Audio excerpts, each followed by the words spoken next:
Боже мой. На какое дело хочу покуситься и в то же время боюсь. Всего боюсь, любого пустяка. Все в руках человека. И все-то он мимо носу проносит единственно от одной трусости. Это уж аксиома. Любопытно, чего люди больше всего боятся. А ведь нового шага, нового собственного слова они больше всего боятся. А впрочем, я слишком много болтаю. Оттого и ничего не делаю, что болтаю. Пожалуй, впрочем, и так, оттого болтаю, что ничего не делаю. Это я в этот последний месяц выучился болтать. Лежа по целым суткам в углу и думая о царе Горохе. Да так ли все это? Неужели нельзя еще остановиться?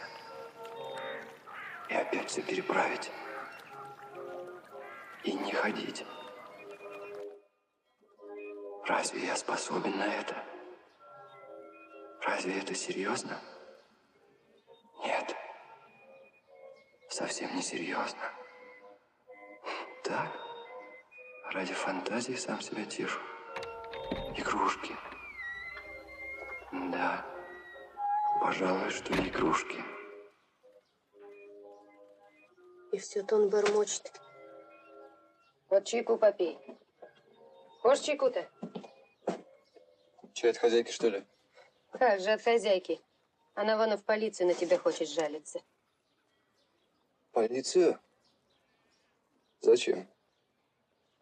Денег не платишь, с фатеры не сходишь. А черт.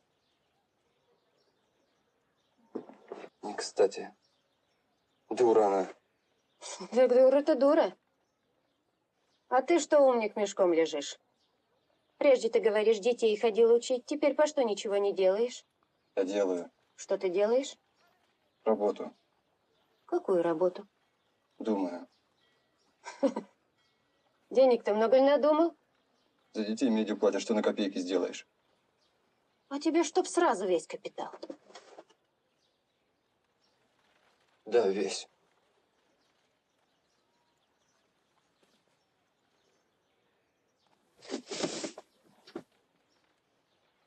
Забыла сказать. Письмо для тебя пришло. Письмо? От кого? Не знаю. 3 копейки своих почтальону отдала. Отдашь, что ли?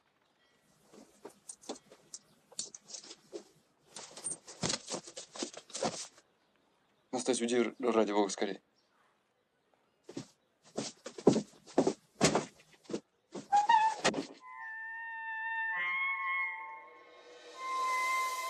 Милый мой Родик, вот уже 2 месяца с лишним, как я не беседовала с тобой письменно, отчего сама страдала, даже иную ночь не спала, думая.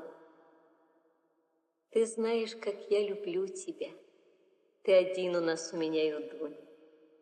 Ты наше все, надежда наша, упование наше. Что было со мной и с твоей сестрой, когда мы узнали, что ты оставил университет за неимением, чем содержать себя? Но чем я могла с моими 120 рублями в год пенсиона помочь тебе? 15 рублей, которые я тебе послала 4 месяца тому назад, я занимала, как ты сам знаешь, в счет этого же пенсиона. Я знаю, маменька, я все теперь знаю, я прочитал. Зачем вы идете со мной? Ах, Роди, да разве я не знаю, как ты читаешь? Хватит туда, хватит сюда, лишь бы суть понять. Нет, маменька. Именно подробности я и запомнил хорошо. Как вы бедствовали с Дунечкой. Как она нанялась в гувернантки. Как господин Свидригайлов, этот хлыщ, этот подлец стал к ней приставать. И представь себе положение честной девушки, которая согласилась на свидание с ним, единственно для того, чтобы убедить господина Свидригайлова оставить ее в покое и раскрыть ему глаза на безобразнейшую сущность его поведения как мужа и отца. И вдруг Марфа Петровна застает их вдвоем и устраивает Дунечке дикую сцену ревности. Я помню, маменька, помню.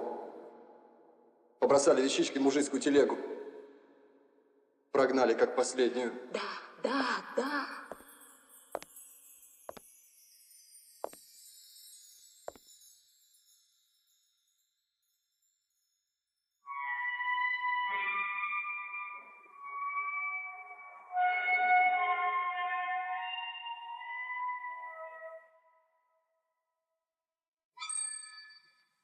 Зачем ты звонишь Роде? Ты ведь сам знаешь, что там теперь никого нет.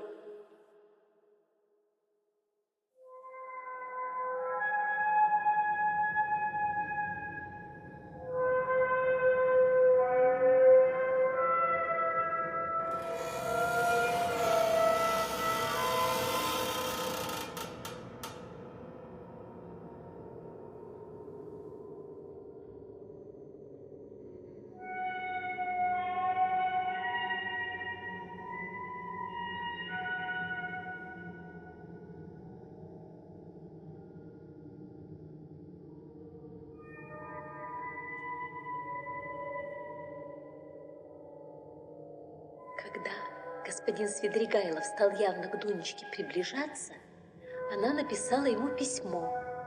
Я, впрочем, писала тебе это. Не надо, маменька. Эти люди подслушивают. Это Лужин их к нам приставил. Лужин? Да, жених Дунечкин, родственник Марфы Петровны Свидригайлов. Когда она узнала истину, то решила загладить свою вину и захотела устроить Дунечкино счастье. Счастье? Ну, благополучие. Конечно, господин Лужин не молод, но он имеет капитал. Хватит! Я все помню, вы писали. Но этого не бывать, маме, не бывать. Я знаю, для кого это все делается. Но я эту жертву не приму. Не приму, не приму, не приму, не приму!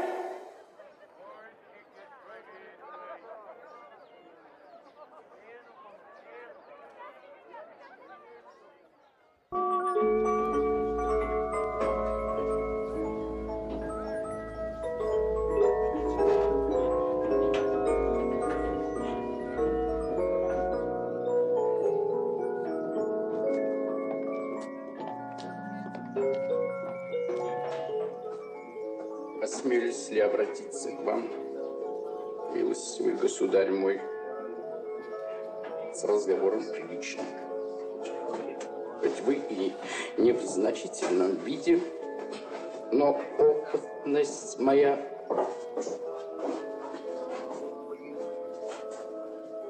отмечает человека образованного и к напитку непривычного. Сам я всегда уважал образованность, соединенную с чувством, и к тому же состою титулярным советником. Мармеладов, такая фамилия. Позвольте спросить, служить изволите? Нет, учусь. Студент, стало быть, или бывший студент. Я так и знал. Я так и знал. Опыт, милостивый государь, многократный опыт. Бедность не порок, это истина. И пьянство не добродетель тем паче. Но нищета, милостивый государь, нищета порок.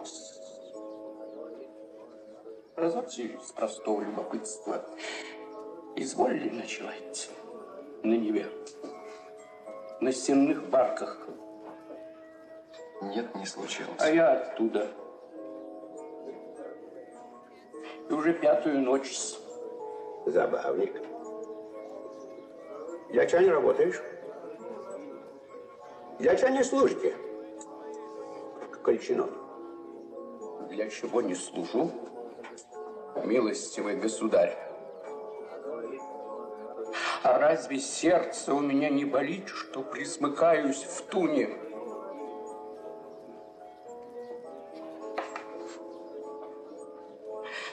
Случалось ли и спрашивать взаймы безнадежно? Случалось. То есть как безнадежно? Заранее, досконально зная, что ни за что не даст. Ибо зачем давать?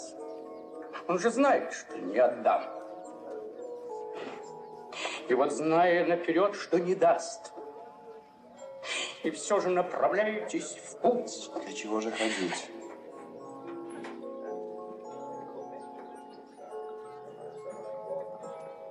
Бывает такое время, когда непременно надо хоть куда-нибудь пойти.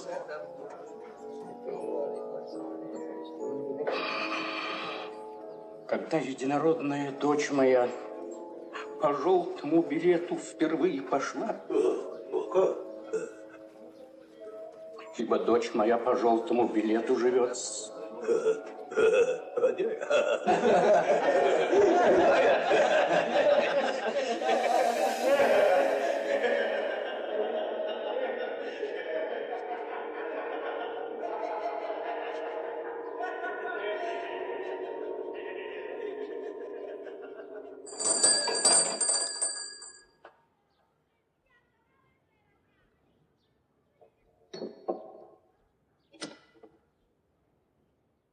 Раскольников, студент. Был у вас тому месяц. Помню, батюшка. Очень хорошо помню, что вы были. Так вот, опять по такому же дельцу.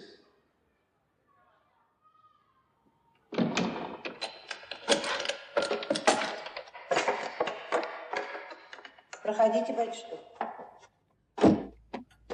Что вам угодно? Вот заклад принес. Так и прежнему закладу срок. Потерпите. Мое дело, батюшка, терпеть или вещь вашу теперь же продать. Рубля 4 дайте, я выкуплю. Отцовские. Я скоро деньги получу. 1,5 рубля и процент вперед, коли хотите. 1,5 рубля? Воля ваша. Давайте.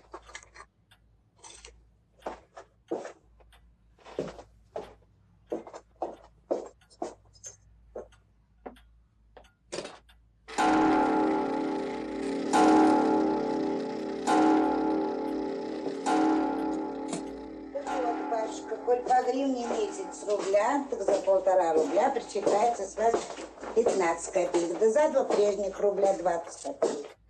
Итого стало бы 35. Причитается вам за часы ваши получить. Рубль 15 копеек. Вот получится. Я вам на днях еще одну вещь принесу. Серебряную папиросницу, вот как от приятеля ворочу. Вот тогда и будем говорить, батюшка. А вы, Алена Ивановна, все дома сидите? Сестрицы Лизаветы Ивановны нету? А вам какое до нее дело, батюшка? Ничего особенного, я так спросил. А вы уж сейчас? Прощайте, Алена Ивановна. Прощайте, батюшка.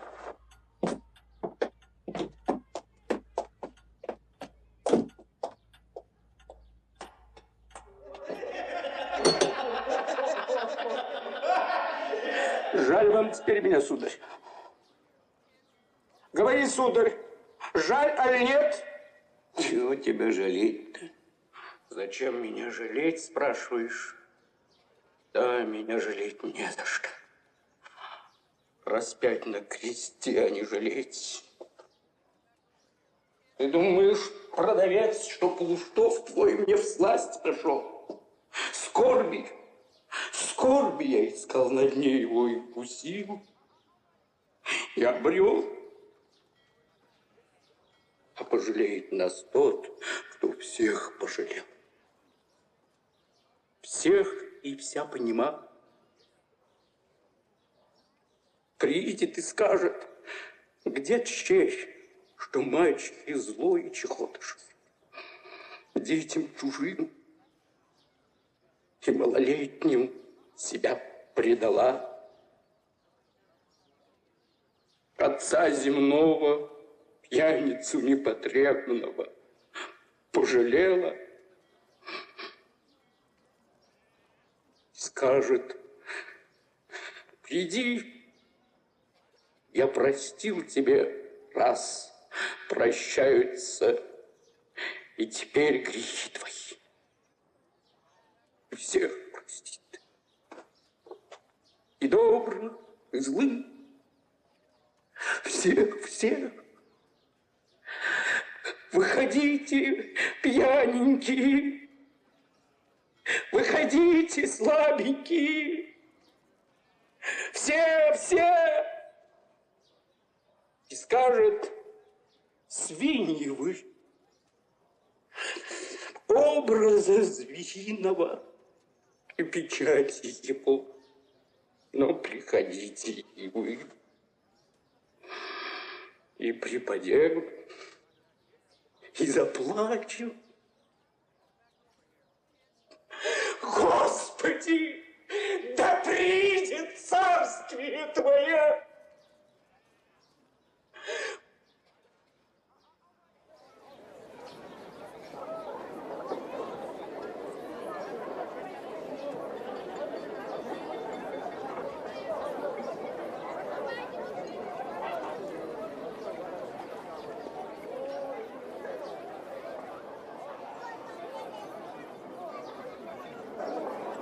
Вы, Елизавета Ивановна, и порешили самолично.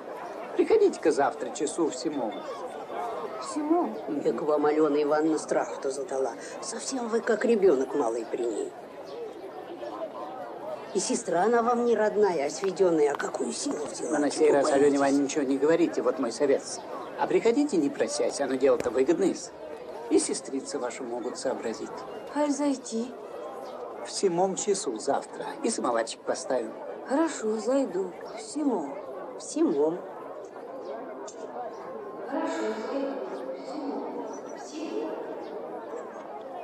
Всему. Всему.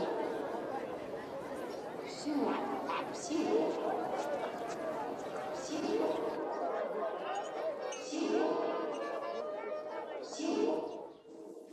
Всему. Всему.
Дворник.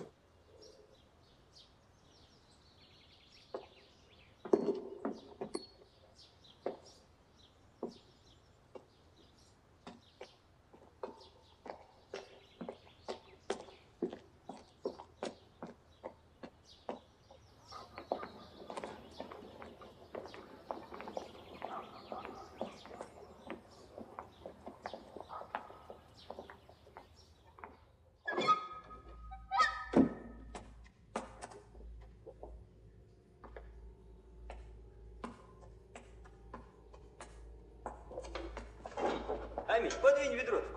Да не балуй, ну что ты сам не можешь взять? Подвинь. Ну на, бери. Ну держи.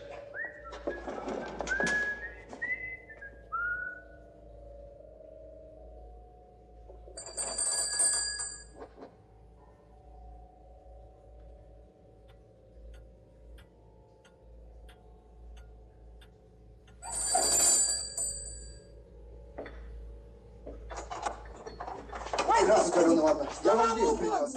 Да ваша лошадь, пойдемте сюда, к свету. Ну что, кто вы такой? Помилуйте, знакомый ваш Раскольников. Вот, заклад принес. Я обещался на медне. Что вы так смотрите, будто не верите? Будто не узнали. Я пойду к другим. Ну? Че ты, батюшка, так вдруг сразу? Что такое? Серебряная папиросница, я вам говорил в прошлый раз. Че ты, батюшка, побледнел так? Испугался чего-нибудь? Лихорадка. Поневоле станешь бледным, коли есть нечего. Что такое? В общем, серебряная папиросница. Посмотрите. И не серебряная вроде. Ишь, навертел. Да что это он тут такой навертел?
И что они, дрыхнут, что ли? Или передушил кто? Алена Ивановна! Старую ведьму! Лизавета Ивановна! Краса ненаглядная!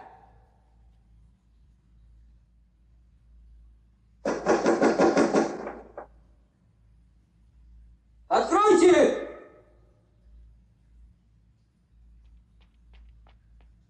Опять, что ли?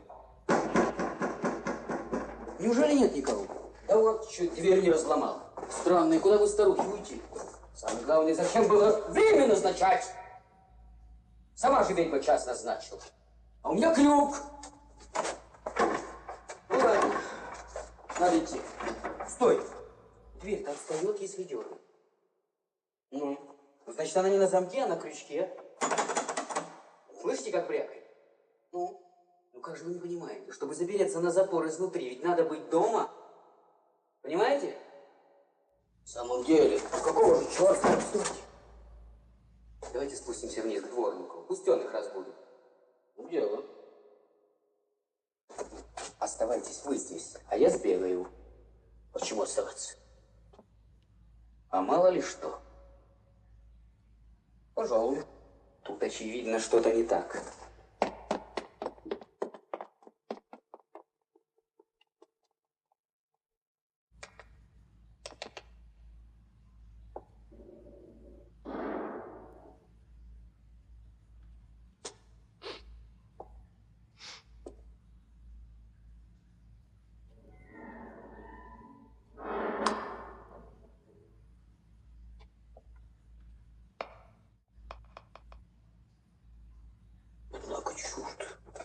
Однако черт!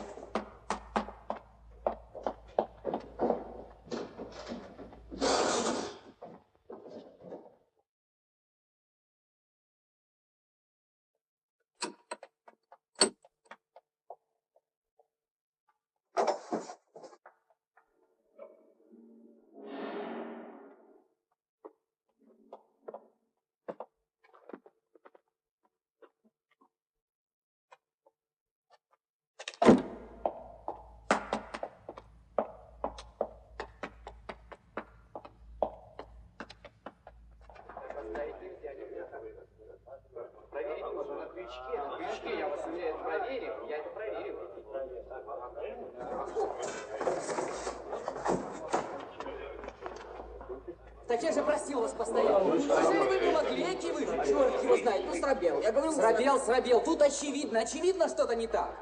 Ну, глупо показалось стоять, понимаете? По-дурацки так. По-дурацки,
Может, и дома нет. А крюком кто ж заперся? Домовой его, что ли, унесут? Отвори, голова! Проснись! Повестка из конторы. Из какой конторы? В полицию, значит, зовут в контору. Известно, какая контора. Зачем?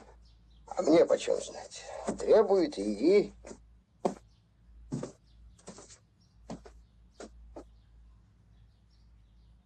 Никак совсем разболелся. Так не ходи, коль болен, не сгорит. Что это у тебя в руке-то? Лохмотьев каких набрал и спит с ними ровно складом. Нет, я пойду. Сейчас пойду. Мура! Вы присели пока, не диван. Жданка. Извините. Чего тебе? Обратитесь к письмоводителю.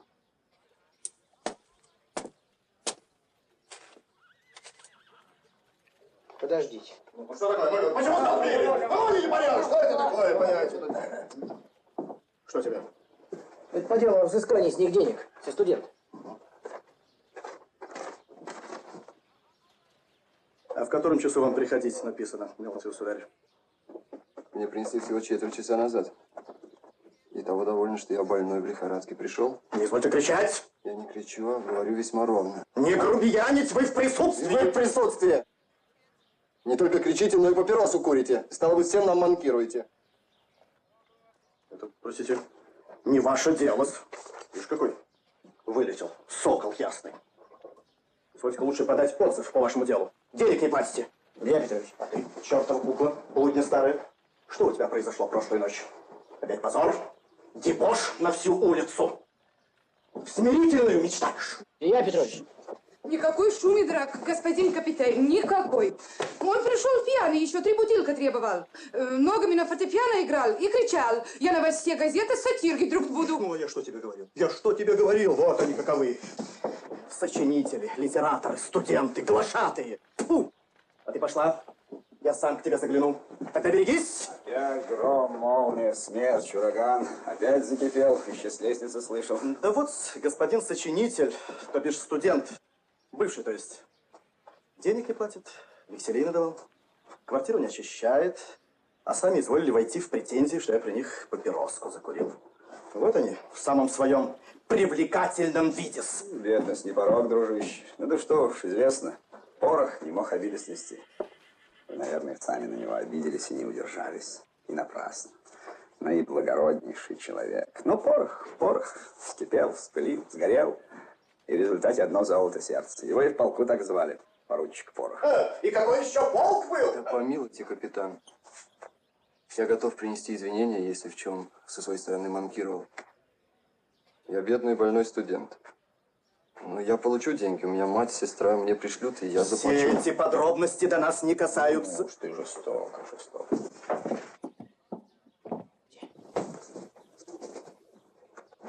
Да что писать? А вот по этому образцу. Я такой-то и такой-то подтверждаю правильность заемного письма и заявляю. А что дальше, ясно. Быть не может. Обоих отпустят. Все противоречит. Ну зачем им дворника звать, если бы это их дело? На себя доносить, что ли? А для хитрости? Нет уж, было бы слишком хитро. Одного из них видели возле самых ворот. Оба дворника и Мещенко, как он входил. А второй, этот Кох, прежде чем к старухе идти, внизу у серебряника полчаса сидел. Ну, позвольте, как же такое противоречие? Сами уверяют, что дверь была заперта, а через 3 минуты, когда с дворником поднялись, выходит, что отперта? В том-то и штука.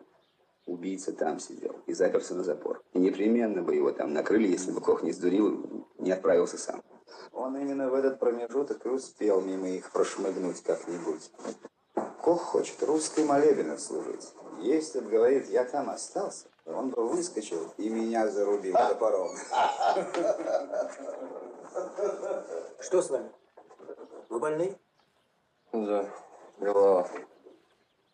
Говорите, что еще? Да все. Подпишись. А убийцу так никто видел? Да где тут увидеть? Дом Ноев ковчег. Дело ясное, дело ясное. Нет, дело совершенно не ясно.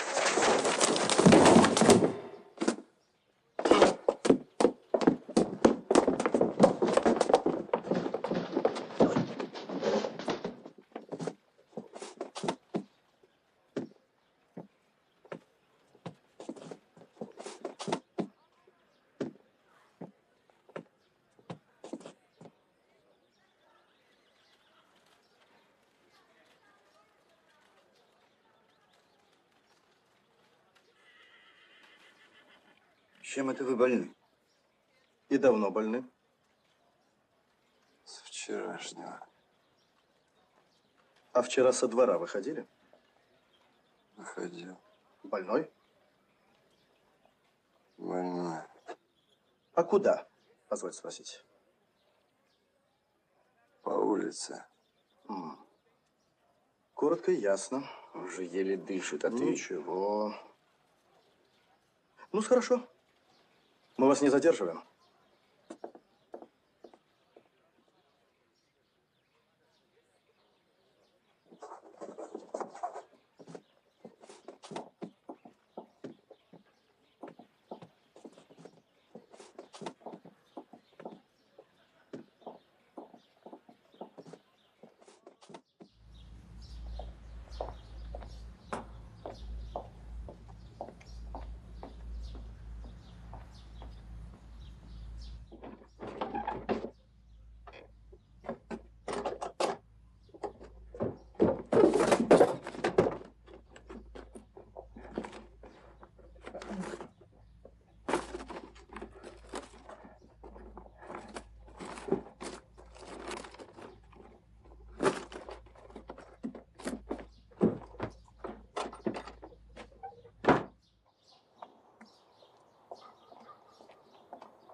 Да ты что?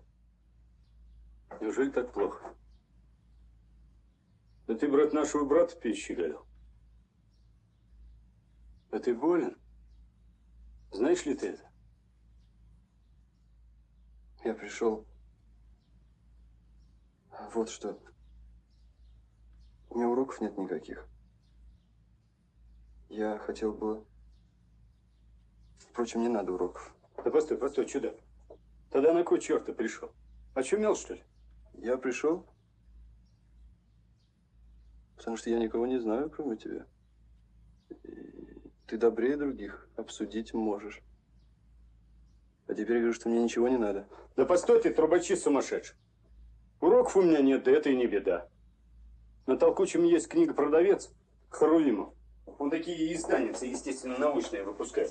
Вот перевожу с немецкого по 6 целковых за лист. Из исповеди Руссо какие-то сплетни. Хочешь, бери текст. Бери 3 рубля и приступай. Кончишь лист, еще 3 рубля получишь.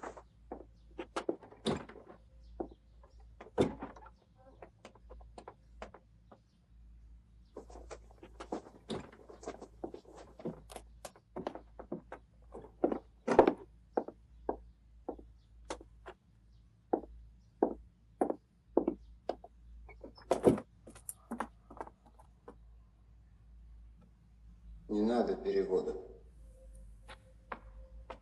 Да какого ж тебе черта надо?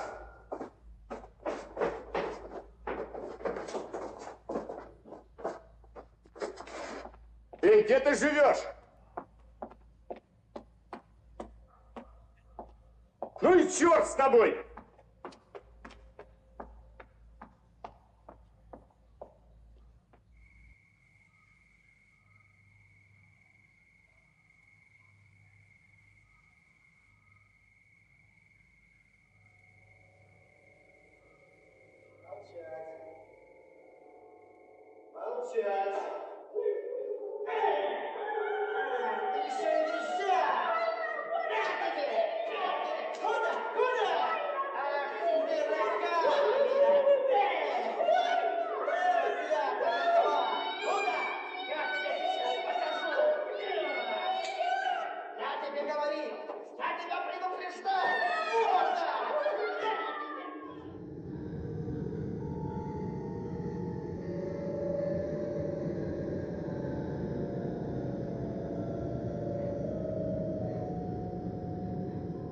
Небось, со вчерашнего не ел. Целый день прошлялся, а самого лихоманка бьет. Настасья, за что били хозяйку? Кто бил хозяйку? Сейчас Илья Петрович, помощник квартального на лестнице.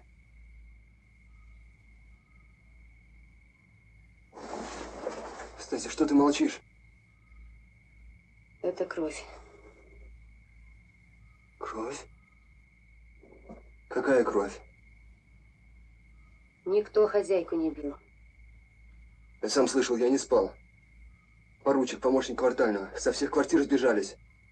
Никто не приходил. Это в тебе кровь кричит. Вот когда и выхода нет, и запекаться печенками начнет, вот тогда и мерещится. Пить дай, Настасьюшка.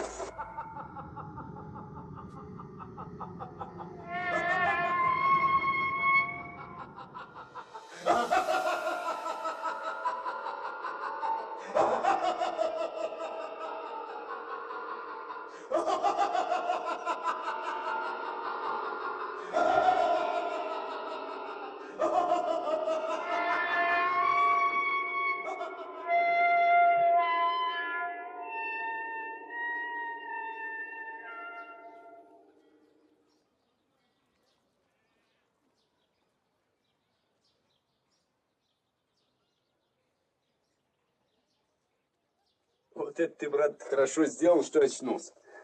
Что ты день и два ешь, пьешь. Нервный вздор. Паёк был дурной, мало пива и хрена отпускать. Вы кто? В честь Афанасия Ивановича Вахрушина по просьбе вашей мамаши перевод. В случае, если состоите в понятии, с 35 рублей вам вручится. Вахрушин? Да. А, да, помню. Купца Вахрушина знает, как же не в понятии. Вот только насчет расписочки следовало. Нацарапай. Ну-ка, Родя, подмахни ему Раскольникова. Нам, брат, деньги теперь пуще патоки. Не надо. Чего это не надо? Не надо денег. Денег не надо? Ну, это ты, брат, врешь. Не беспокойтесь, пожалуйста. Это он так опять выезжирует. Подпишет. А, впрочем, я и в другой раз зайду. Не-не, зачем? Вы человек рассудительный. Ну, Родя, не задерживай гостя. Видишь, ждет. Ставь, я сам.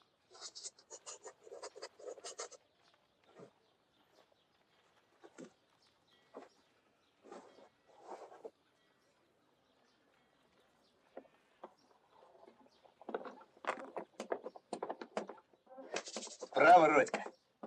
А теперь, брат, хочешь есть? Как ты здесь очутился? Ну, брат, это целая история. Когда ты таким мошенническим образом удрал от меня и квартиры не сказал, я постановил тебя разыскать и казнить. Ходил, расспрашивал. А потом решил, была не была, в адресный стол. И представь себе, в 2 минуты мне тебя разыскали. Ты там записан. Записан? Еще. А вот какого-то генерала Кобелева никак там при мне найти не могли. Ну да долго рассказывать. Дело надо делать. Здесь 35 целковых, 10 беру, часа через 2 представлю отчет. Бредил я что-нибудь? Еще бы, себе не принадлежали. О чем я бредил? Вася, известно, о чем бредит. О чем бредил? Ну, не беспокойся, о графинях ничего не было. О цепочках каких-то, о сером камне, о дворнике каком-то. Бахромы какой-то для панталон просил со слезами.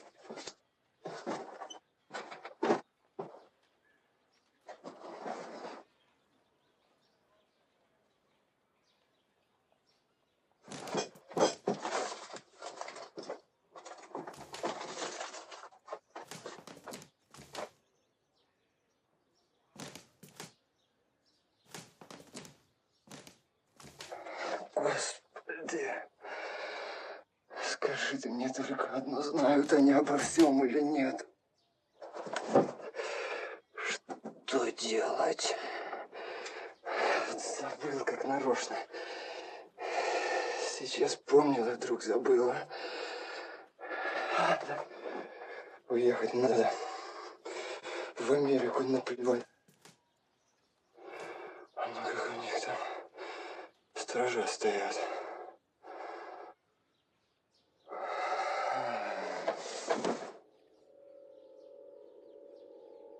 Ну-ка, Настенька, вот вам 2 головных убора.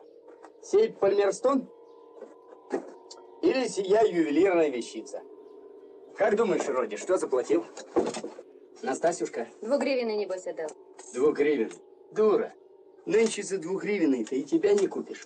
8 гривен. И то потому, что поношенные. Соединенные Американские Штаты. Весьма сносные, хотя и поношенные. Ну, такова же жилетка, одноцвет, как мода требует. Ну, с бельишко и прочие одеяния. Сапоги каковы? Может, не впору? А это? По этому чудищу восстановила размер. Из каких денег это все куплено? Вот тебе на. Давеча артельщик был от Вахруш. Мамаш прислал. А лет забыл. Теперь помню. 9 рублей 55 копеек. 45 копеек извольте принять. Остается нам 25 рубликов. Об уплате за квартиру не беспокойся. С хозяйкой твоей у нас полнейшая гармония. Кредит безграничнейший. Так, Настасюшка? Усахарил, востроногий.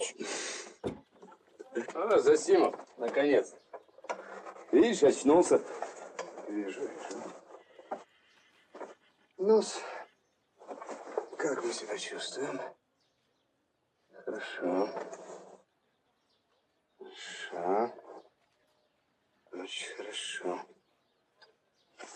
Я здоров. Совершенно здоров. Очень хорошо.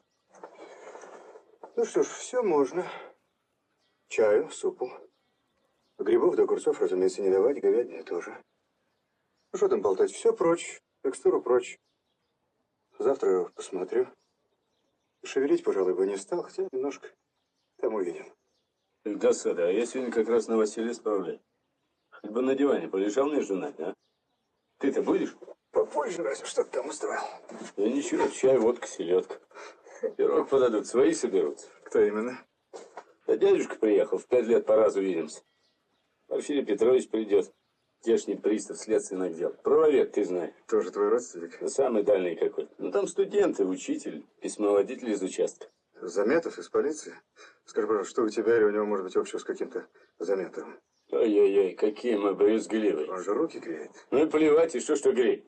А как он за Родькой ухаживал? И дня отходя сидел. Он? Здесь?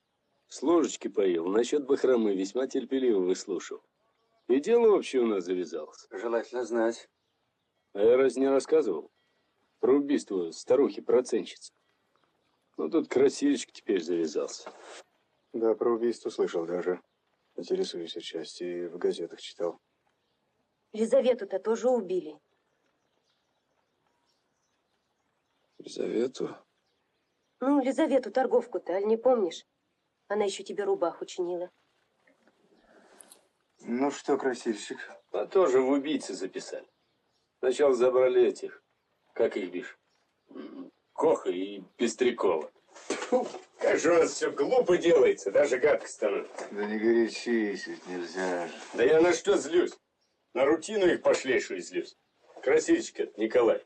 Принес заклад серьги золотые, но попросил 2 билетика, рубля то есть. Ну, конечно, заподозрили, и с надлежащими анерами его в часть. Но, однако же, улики-то существуют. Да какие к черту улики? Жали его, нажимали, признался. Нашел в квартире, где красили, за дверьми коробочка, а в коробке серьги. За дверьми? За дверьми лежала. Да. А что? Что с тобой? Чего ты там? Ничего.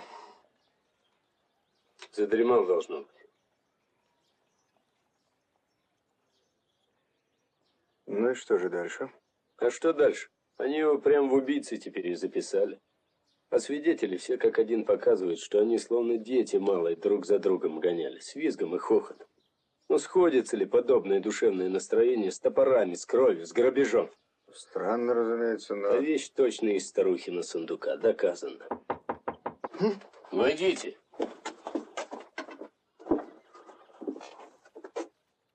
Родион Романович Раскольников. Вот он лежит на диване. А вам что нужно? Да, я Раскольников. Что вам? Петр Петрович Лужин. Я в полной надежде, что имя мое не совсем уже вам безызвестно. Настасюшка, дай гостю сесть. Ваша мамаша. Ничего, ничего. Я так. Ступайте, ступайте.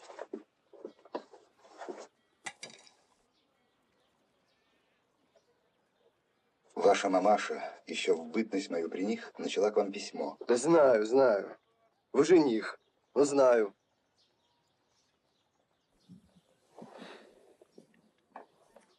Если б знал о вашем нездоровье, зашел бы раньше. Но хлопоты. Имею важное дело в Сенате. Не упоминаю уже о тех заботах, которые вы угадаете. Ваших, то есть мамашу и сестрицу, жду с часу на час. Приискал им на первый случай квартиру. Где? Весьма недалеко отсюда, дом Бакалеева. Ну, раз. Скверность ужасная, грязь, вонь. Да и подозрительное место. Штуки случались. Дешево, впрочем. Я, конечно, не мог собрать стольких сведений, так как человек новый.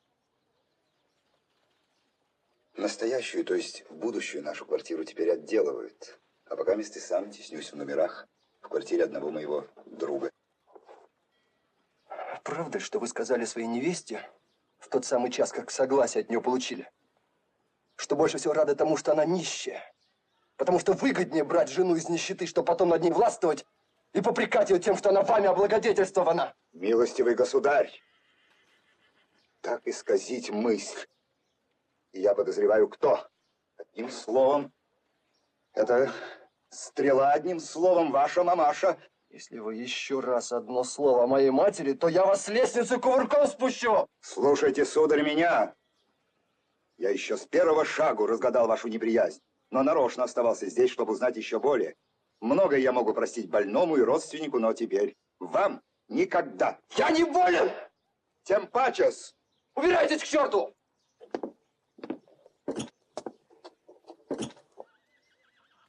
Можно ли? Можно ли так? Оставьте меня все. Оставите ли, наконец, мучители? Я вас не боюсь! Я никого теперь не боюсь! Прочь от меня! Я один хочу быть. Один. Один. Пойдем. Помилуй, да разве можно его так оставлять? Пойдем, пойдем.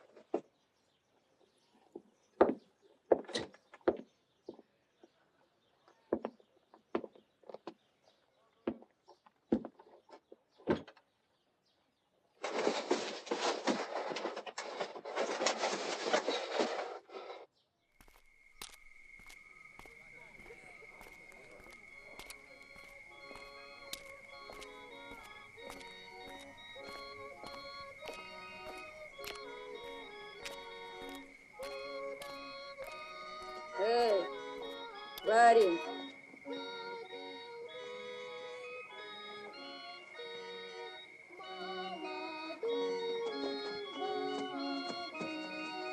Какие худые. Из больницы, что ли, выписались?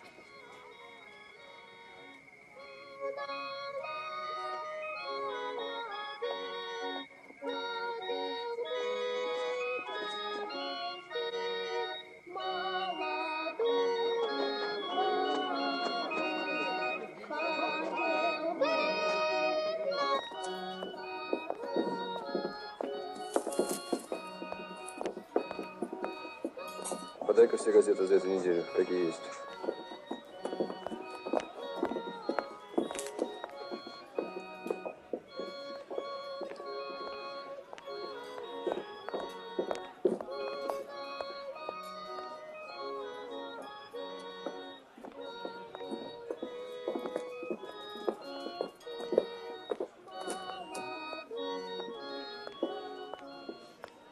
А мне еще вчера говорил Разумихин, что вы все не в памяти.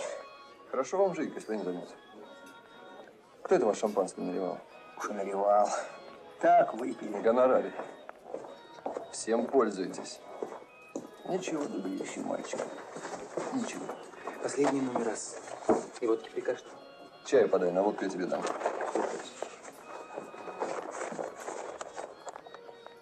Ну, воробушек, любопытен я вам.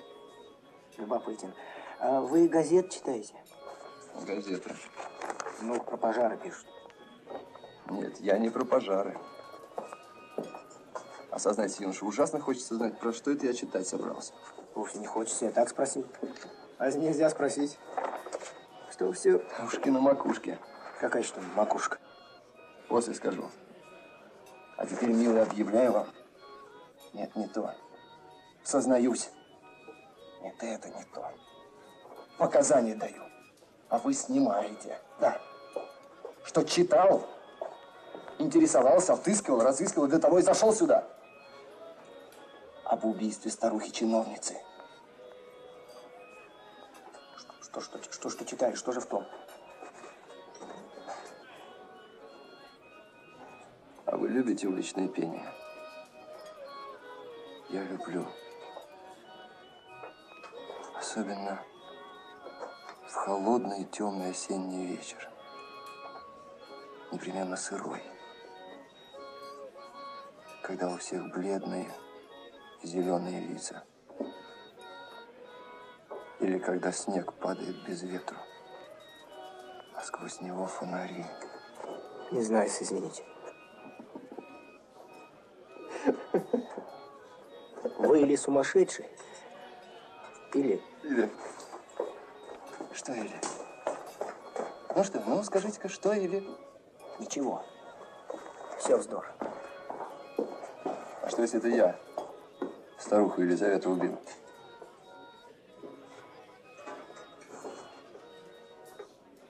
Разве это возможно? Поверили. Совсем нет. Теперь будем когда-нибудь не верить. Стало быть, верили? Ведь совсем Ах, нет. так не верите. А о чем вы говорили, когда из конторы вышел? Зачем меня поручик Форек допрашивал после обморока? Сколько с меня? 30 копеек всего. Вот тебе еще 20 на чай.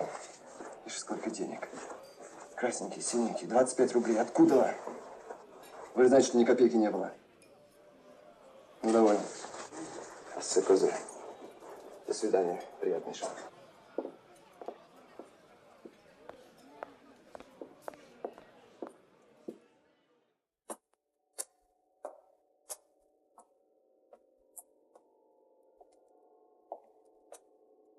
Пришла это она ко мне поутру.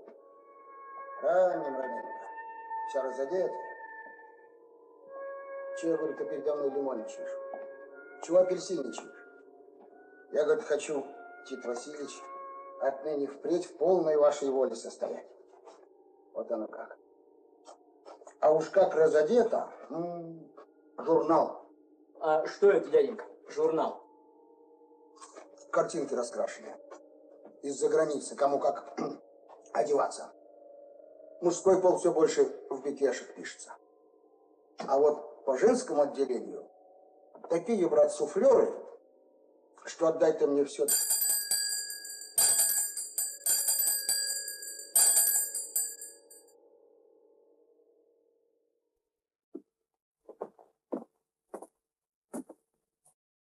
Вам чего?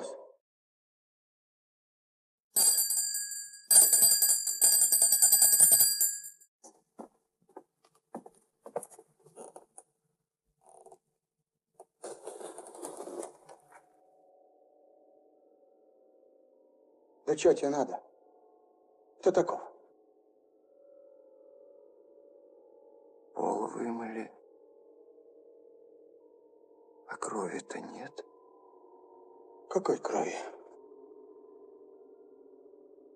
Старуху-то с сестрой убили. Тут целая лужа была. Да что ж ты за человек? Я? Да.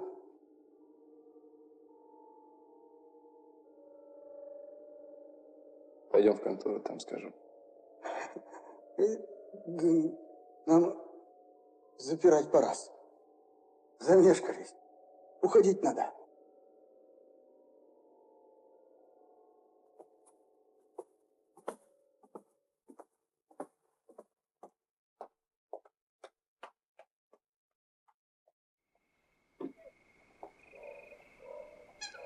А замуж выйдешь так и не сделал.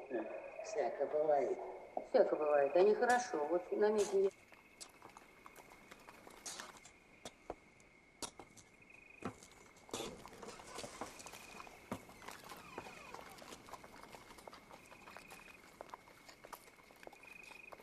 Вам чего? В контору ходил? Сейчас был, а вам чего? Там сидят? Сидят. Помощник Илья Петрович там? Да, был время. А вам чего? Фатеру смотреть приходил. Какую фатеру? А где работа? Зачем, дескать, кровь отмыли? Тот, говорит, случилось убийство, а я, говорит, пришел нанимать. И в колокольчик стал звонить. Мало не оторвал. А пойдем, говорит, в контору, там все докажу. А кто ты такой? Я Родион Романович Раскольников, бывший студент. А живу в доме Шиля в переулке. Спроси дворника, он меня знает.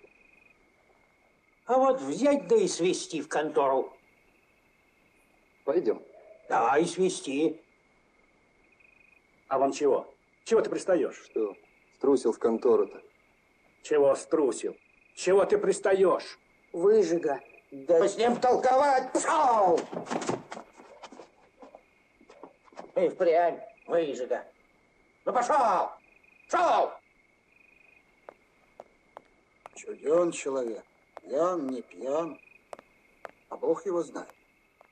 Чуден нынче народ пошел. А все б свести в контору. А нече с ним связываться.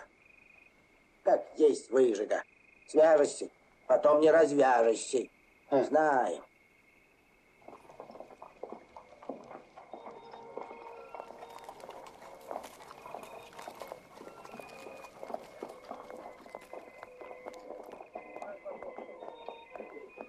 Грех-то какой, Господи!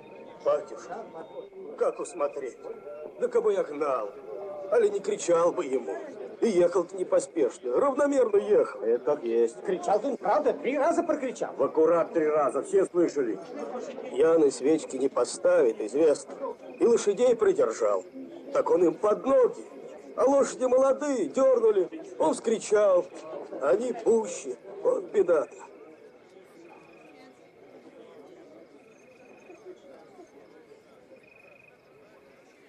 Я его знаю. Это станой чиновник, титулярный советник Мармеладов. Он здесь живет в доме Козеля. Доктора поскорее, я заплачу, вот. Вообразить себе не можешь, Полечка, до чего весело и пышно жили мы в доме у папеньки. Наш папаша был статский полковник и уже почти губернатор.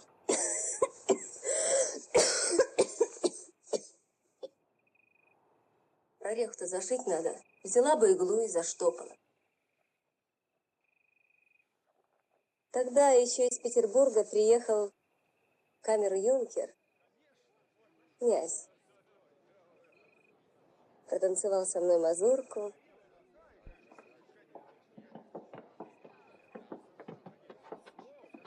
Господи.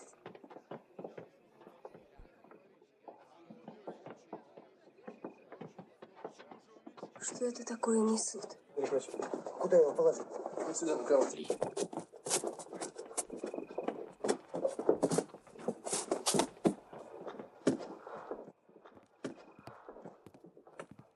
Ради бога, не пугайте. Он переходил улицу. Не волнуйтесь, он начнется. Я велел сюда нести. Я у вас был, помните? Я послал за доктором. Добился.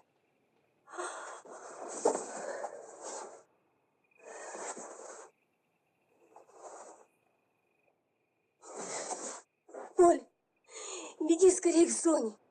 Скажи ей, чтобы она тотчас шла сюда.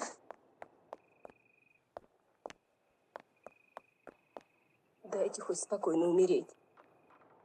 Что за спектакль нашли? С папиросами. В шляпах. Войдите еще. Доктор, слава богу.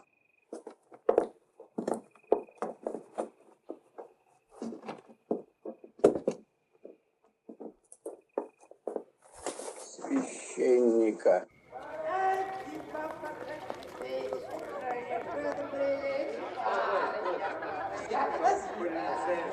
Пошел. Шел, говорю.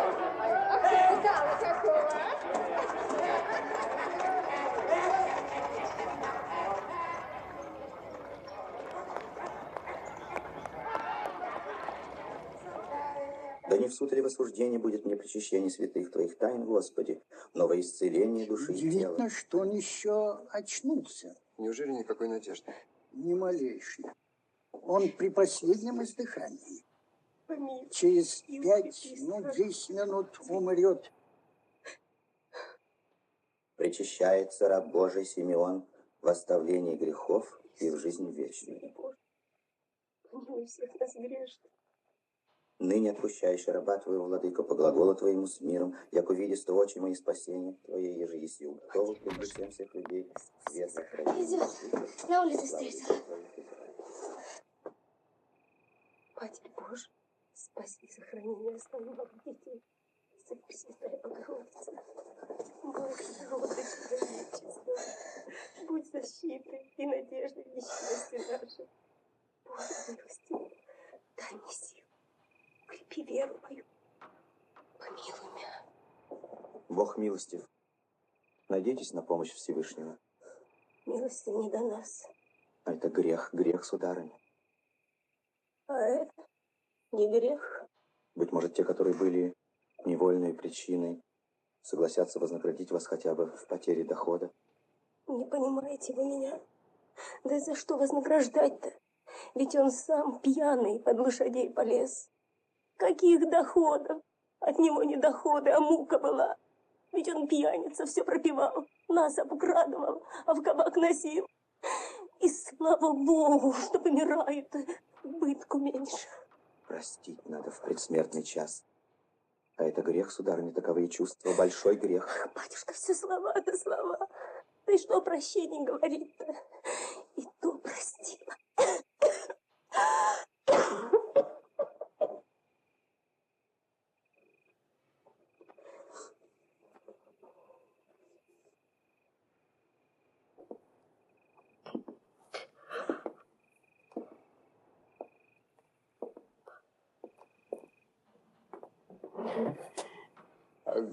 Не надо. Я знаю, что хочешь сказать.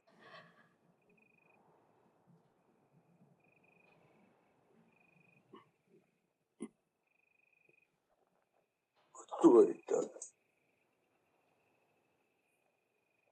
Соня. Дочь. Прости.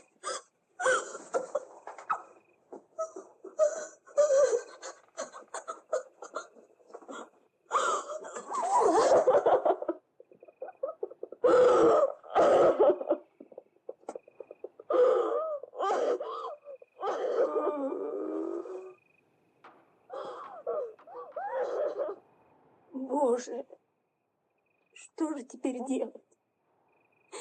Чем я его хоронить буду? Чем я детей кормить завтра буду? Боже! Екатерина Ивановна, на прошлой неделе ваш покойный муж рассказал мне свою жизнь. Мы стали друзьями. Позвольте мне, вот здесь 20 рублей, кажется.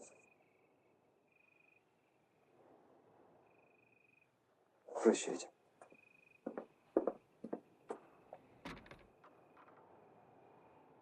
Ворожит немного.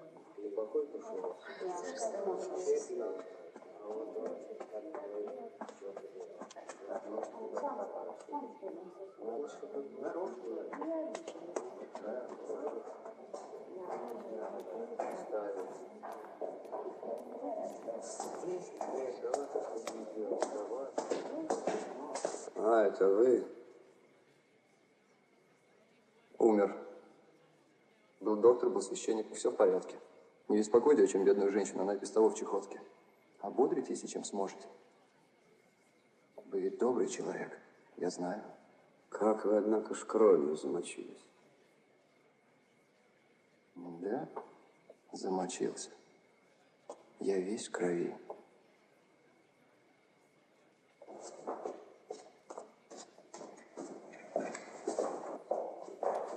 Послушайте. Послушайте. Как вас зовут?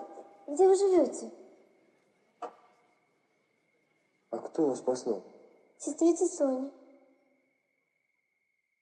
Я так и знал, что вас послала сестрица Соня. Меня зовут Родион, Полечка. Помолитесь когда-нибудь обо мне. И раба Божьего Родиона, больше ничего. Всю мою будущую жизнь я буду об вас молиться. А там скажите, Родион Раскольников. Живу в доме Шире, квартира номер 14. Не забудете? Если что, я всегда приду. Так и скажите. Скажу.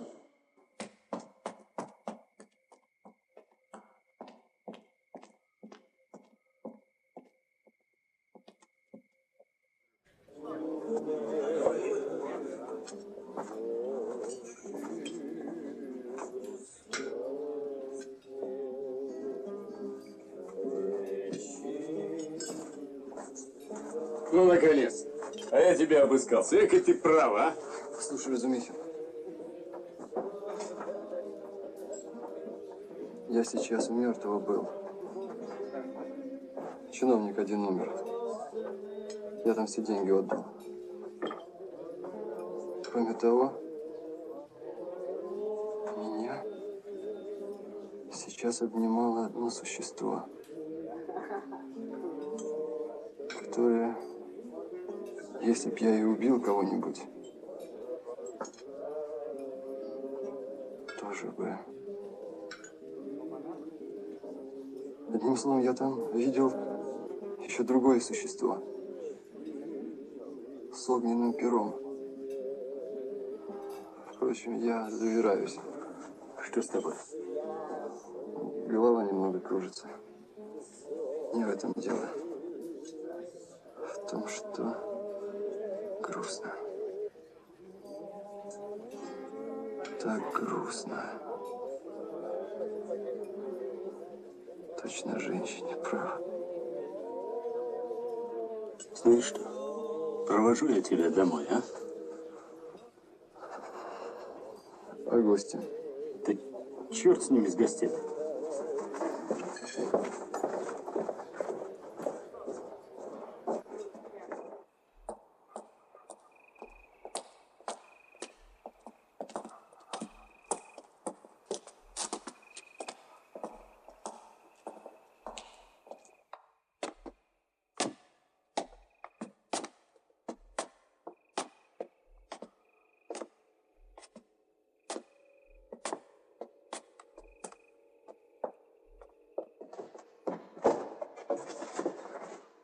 Что такое? Свет. Видишь, свет в моей комнате. Странно. Ну, может, Настасья? Спит она давно. Да все равно. Прощай. Да я провожу тебя. Нет, я здесь хочу с тобой проститься и пожать твою руку. Ну? Прощай. Что с тобой, Роди? Ничего. Пойдем, будешь свидетелем. Родя! Родя! Роденька! Боже мой, что это? Родя, Что с ним? Воды. Что с ним? Дуня! Воды! Что с ним? Ничего, это Это обморок. обморок. Он очнется. Боже, что с ним? Конечно, маменька. Боже, что это? Ничего, это обморок. Это дрянь. Сейчас. Родя, Ну, Родя. вот и очнулся. Ступайте домой с ним. До завтра, завтра все. Давно вы приехали? Вечером, Родя, поезд ужасно опоздал. Но, Родя, я ни за что не уйду теперь от тебя. Я ночую здесь, подле. Идите. Да неужели же я не посмотрю на тебя после 3 лет? Довольно, не мучьте, уйдите. Пойдемте, маменька. Мы его убиваем, это видно. Конечно. Настасья посидит, а я вас сведу. От вас мигом к доктору и тащу к Родьке. Пойдемте, маменька. Этот господин верно так сделает, коль обещает. Я, конечно.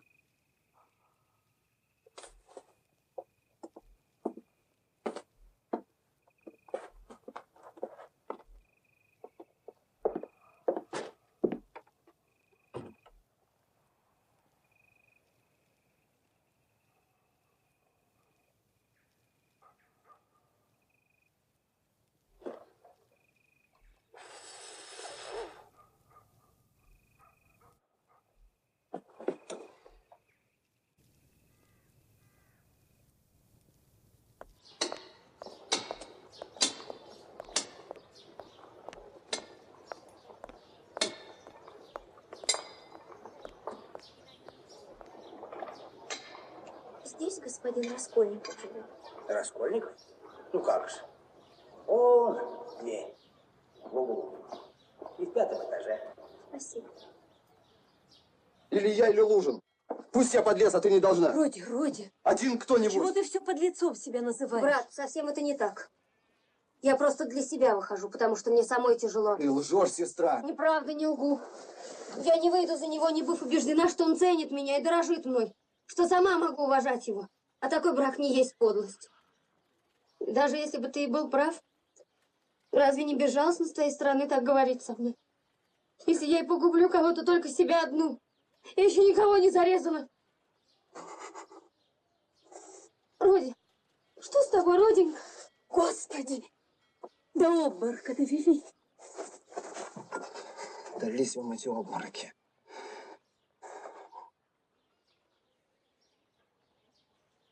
Странно. Из-за чего я так хлопочу? С чего есть крик?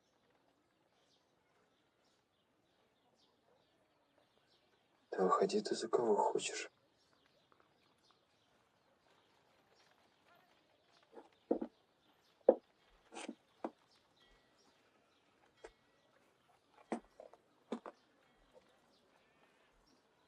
Так ты решаешься, Родя? Что это решаешься? Да вот Петр Петрович пишет, что тебя не было у нас вечером, что он уйдет, коль ты придешь.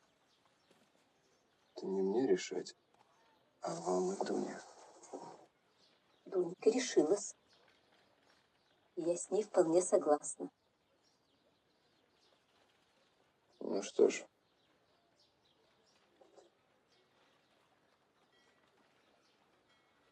Я приду. Я и вас прошу быть сегодня в 8 часов у нас. Маменька, я и их приглашаю. И прекрасно. И легче не лгать, не притворяться. Пусть его сердится. А знаешь, Родя, я забыла тебе сказать. Марфа Петровна-то умерла. Какая Марфа Петровна? Ах, боже мой, Марфа Петровна Свидригайлова, я писала тебе. Говорят, этот ужасный человек и был причиной ее смерти. Говорят, он ее ужасно избил. Откуда вам маменька об таком вздоре рассказывает? Но я не знаю уж, о чем и говорить.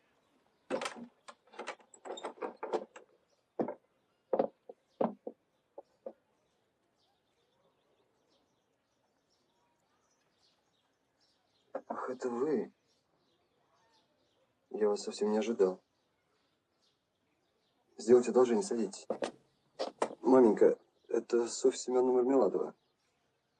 Дочь того самого несчастного господина Мармеладова, которого вчера на моих глазах раздавили лошади. Я вам говорил. Вы, верно, от Катерины Ивановны? Да. Она просит сделать нам честь быть на отпевании в церкви завтра, а потом уж прибыть к нам. к ней на поминки. Она поминки устраивает? Да, закуску. Она вас очень велела благодарить, что вы вчера помогли нам. Без вас совсем бы нечем похоронить. Но неужели Екатерина Ивановна могла обойтись такими малыми средствами? Даже еще и закуску намеренно. Гроб ведь простой будет. И все будет просто. Так что недорого. Мы давеча с Катериной Ивановной все рассчитали. Так что и останется, чтобы помянуть. Да, понимаю. Конечно. Что это вы мою комнату разглядываете? Маменька тоже говорит, что на гроб похоже. Она все вчера вот...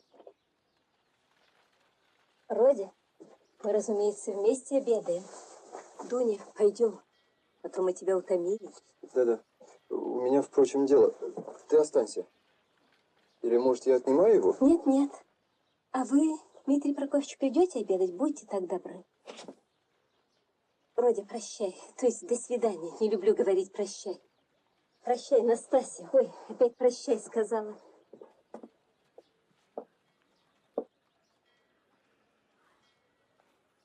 Дуня, прощай. Дай руку-то. Вот и славно. Упокой Господь мертвых, а живым еще жить. Так ли?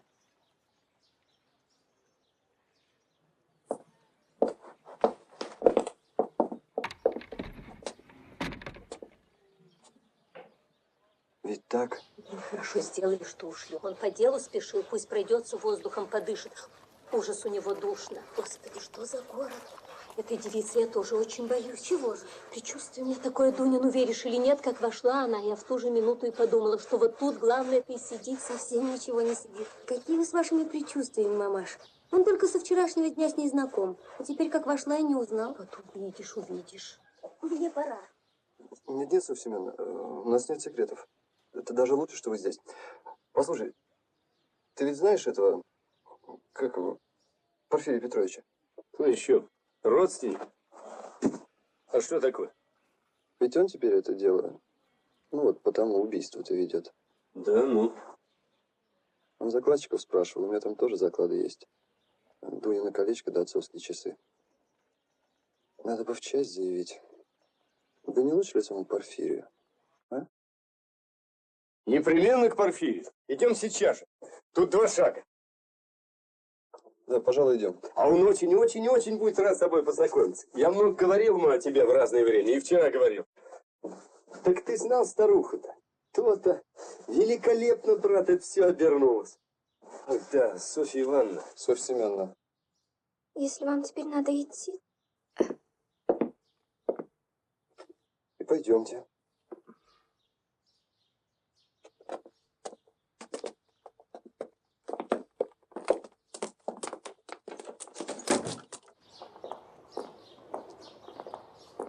Я к вам сегодня же зайду, Софья Семеновна, только скажите, где вы живете. На канаве, в доме Реслих, Капернаумова. Тогда вам направо. Кстати, как вы меня отыскали? Да вы ведь Поленьке вчера адрес сказали. Поля? Ах да, Полечка. Это ваша сестра. Так я и адрес дал? Да вы разве забыли? Нет. Помню. Я бы вас еще от покойника слышала. Только тогда не знала еще вашей фамилии. А теперь пришла и спросила, тут господин Раскольников живет. Я не знала, что вы тоже от жильцов живете. Прощайтесь.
Карнаумова стоите?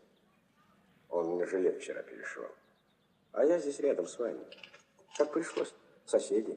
Я ведь всего 3-й день в городе. Пока, до свидания.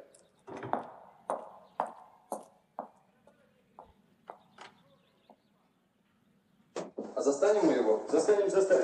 Славный мал. Скептик, циник, но дело свое знаешь. Но одно дело такое об убийстве разыскал, которое...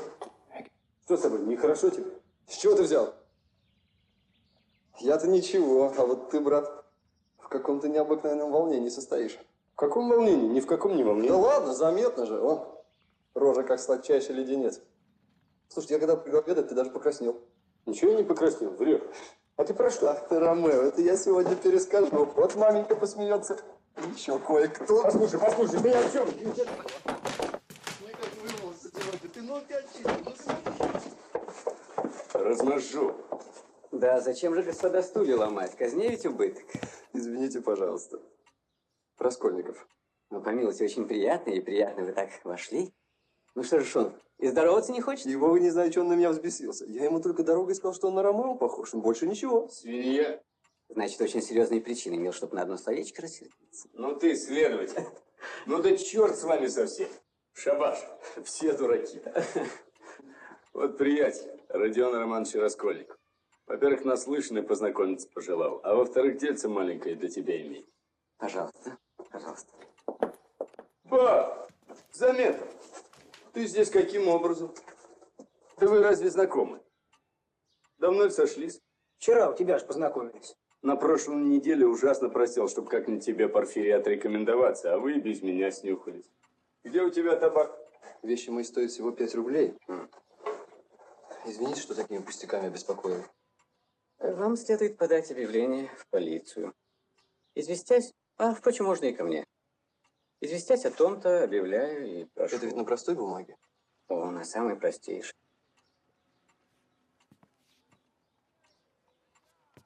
Вещи эти мне дороги, как память тех, от кого достались. Признаюсь, я как узнал, очень испугался. Вот ты спорхнулся вчера, когда я засинул, сболтнул, что Порфирий закладчиков допрашивал. Ты, брат, кажется, посмеиваешься надо мной. Я согласен, что, может быть, уж слишком забочусь об этой дряни на твои глаза. А на мои глаза эти 2 вещицы могут быть вовсе не дрянь. Эти часы, которым грош цена, единственная вещь, что после отца осталась. Надо мной смеясь, ко мне мать приехала. Если бы она узнала, что часы пропали, она была бы в отчаянии. Женщина? А к вам матушка приехала? Да. Когда же? Вчера вечером. Вещи ваши ни в коем случае не могли пропасть. Я уже давно вас здесь поджидаю. Что? Да ты разве знал, что и он там закладывал? Ваши обе вещи, кольцо и часы, были у ней под одну бумажку завернуты. А на бумажке ваше имя четко карандашом обозначено. Равно как число месяца, когда она их от вас получила. Как-то вы так заметили. Я потому так, что, вероятно, очень много было закладчиков, и вам трудно было бы их всех помнить. А вы, напротив, так отчетливо их всех помните. Но все закладчики теперь уже известны. Так что вы только один и не изволили пожаловать. Я не совсем был здоров. Слышал даже, что уж очень чем-то были расстроены. Вы теперь как будто бледны. Совсем не бледен. Напротив, совсем здоров. Я вон сморозил. Да до вчерашнего дня бредил. Ты вчера чуть отвернулись, оделся и удрал. В совершеннейшем бреду. Можешь ты себе это представить? Неужели в совершеннейшем бреду? Скажите, пожалуйста. Вздор, не верьте.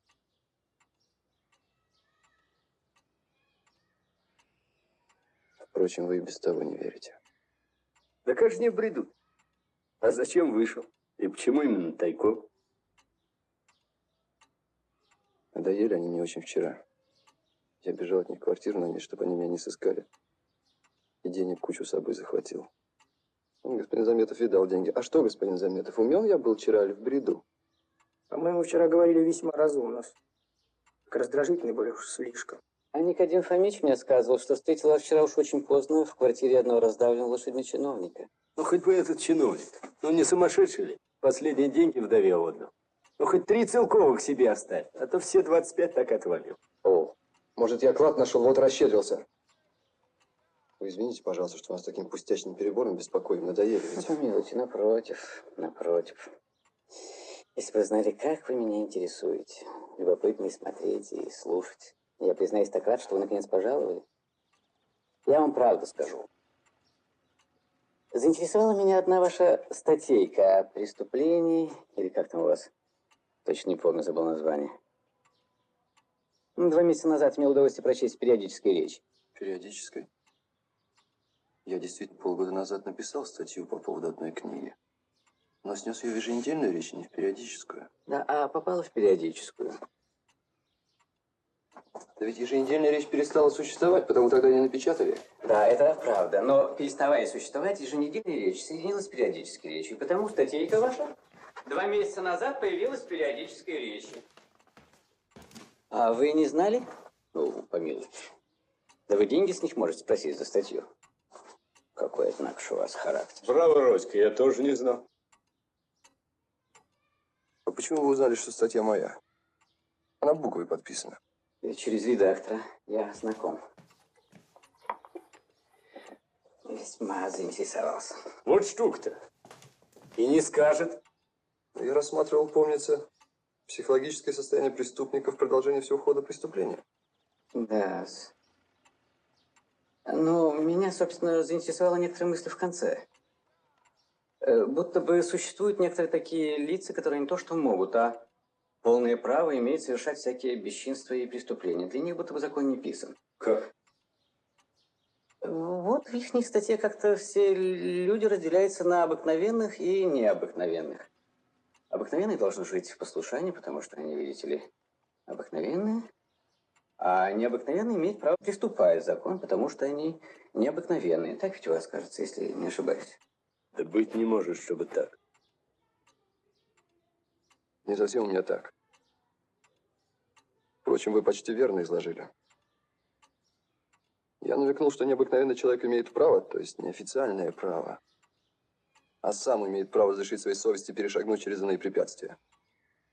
Если исполнение его идеи, спасительный, быть может, для человечества того требует. Далее я развиваю, что все Ликурги, Магометы, Наполеоны и так далее до единого были преступниками, уж, конечно, не останавливались перед кровью. Если только кровь, иногда невинная, могла им помочь. Отсюда я увожу, что и все, не только что великие, но и чуть-чуть из колеи выходящие люди, то есть даже чуть-чуть способные сказать что-либо новенькое, непременно должны быть преступниками. Впрочем, беспокоиться нечего. Масса никогда не признает за ними этого права, казнит их и вешает, и тем исполняет свое консервативное назначение. А в следующих поколениях даже масса ставит казненных на пьедестал и им поклоняется. Ну, позвольте, их ведь не всегда казнят, иные напротив. Торжествуют при жизни. А да, иные достигают и при жизни. Тогда сами начинают казнить. Если надо. И знаете, даже большей частью. Вообще замечание ваше остроумно. Благодарю вас. Ну, вот что скажите. Чем бы отличить этих необыкновенных-то от обыкновенных? При рождении, что ли, знаки какие есть? Извините во мне беспокойство практического и благонамеренного человека. Но согласитесь, если произойдет путаница один из одного разряда, вообразить, что принадлежит к другому разряду, и начнет устранять препятствия, как вы счастливо изволили выразиться. Но это весьма часто происходит. Это замечание ваше остроумнее даже еще давешнего. Благодарю вас. Не стоит. Но примите соображение, что ошибка возможна только со стороны первого разряда, то есть обыкновенных людей, как я, может быть, не совсем удачно их назвал. По некоторой игривости природы, в которой не отказаны даже корове, многие из них любят воображать себя передовыми людьми, разрушителями. Лезть в новое слово – это совершенно искренность. Но тут не может быть значительной опасности. Они никогда далеко не шагают. Право, нечего беспокоиться. Ну, с этой стороны вы меня хоть несколько успокоили. Но вот опять беда. Много ли таких людей, которые других-то резать право имеют? Я, конечно, готов преклониться, но, согласитесь, жутко, если уж очень их будет много. А? Не беспокойтесь и в этом. Людей с новой мыслью необыкновенно мало рождается, даже до странности мало. Из 100 тысяч один гениальный из миллиона. А великие гении, завершители человечества, может быть, по истечению многих тысяч миллионов людей на Земле. В реторту, в которой все это происходит, я не заглядывал, но определенный закон непременно должен быть. Да вы что, шутите, что ли? Морочите вы друг друга или нет? Ты серьезно, Родя? Ну, брат, если действительно это серьезно, то ведь то, что ты кровь по совести разрешаешь, это, по-моему, страшнее, чем по официальное разрешение кровь проливать. Законно. Совершенно справедливо. Страшнее. Не, ты как-нибудь да увлекся.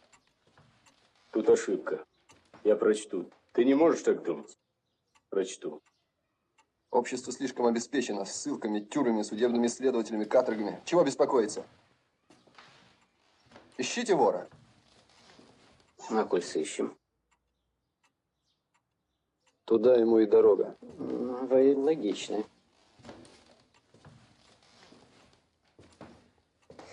Ну-с.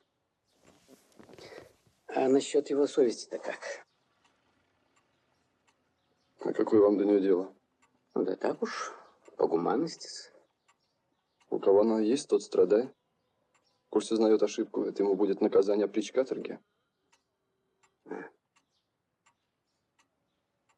Просто, право, не знаю, как бы поудачнее выразиться. Ведь вот вы, когда свою статейку-то сочиняли, ведь быть того не может, чтобы вы себя не считали человеком необыкновенным, в вашем-то, то есть, смысле. Очень может быть.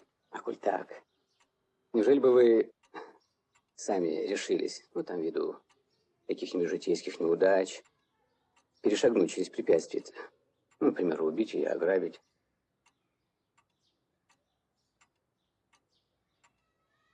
Если бы перешагнул, то уж, конечно, вам бы об этом не сказал.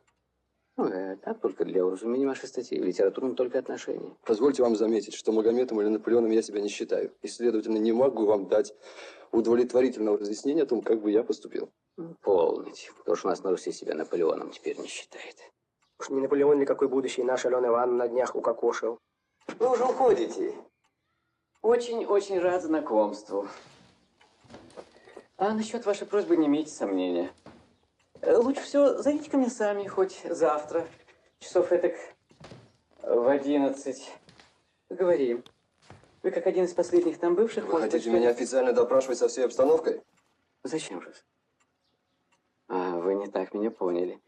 Видите ли, я со всеми закладчиками уже разговаривал. От иных отбирал показания.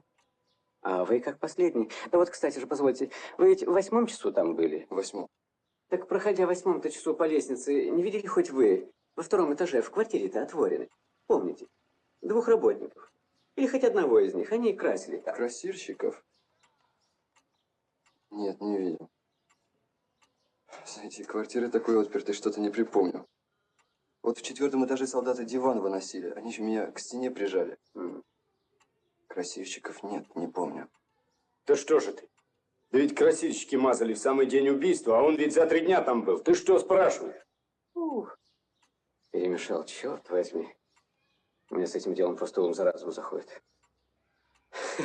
Совсем перемешал.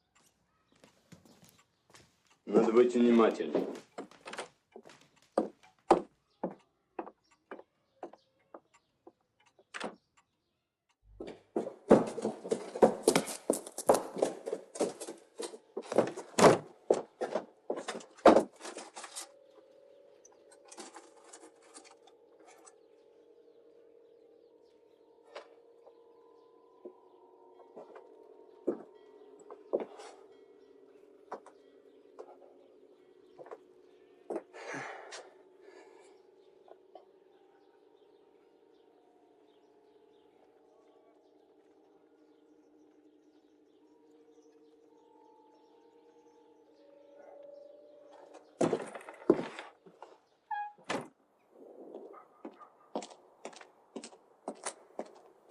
Так, где он проживает? Длинный. Кто? Студент? А, господин Раскольников. Вот дверь в углу. Да вот они и сами. Что такое?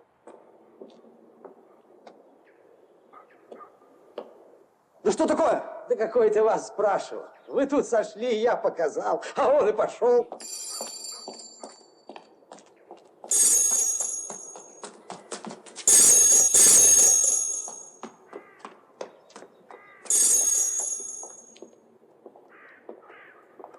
Вы меня спрашивали у дворника. За что это вы приходите спрашивать и молчите? Убивец.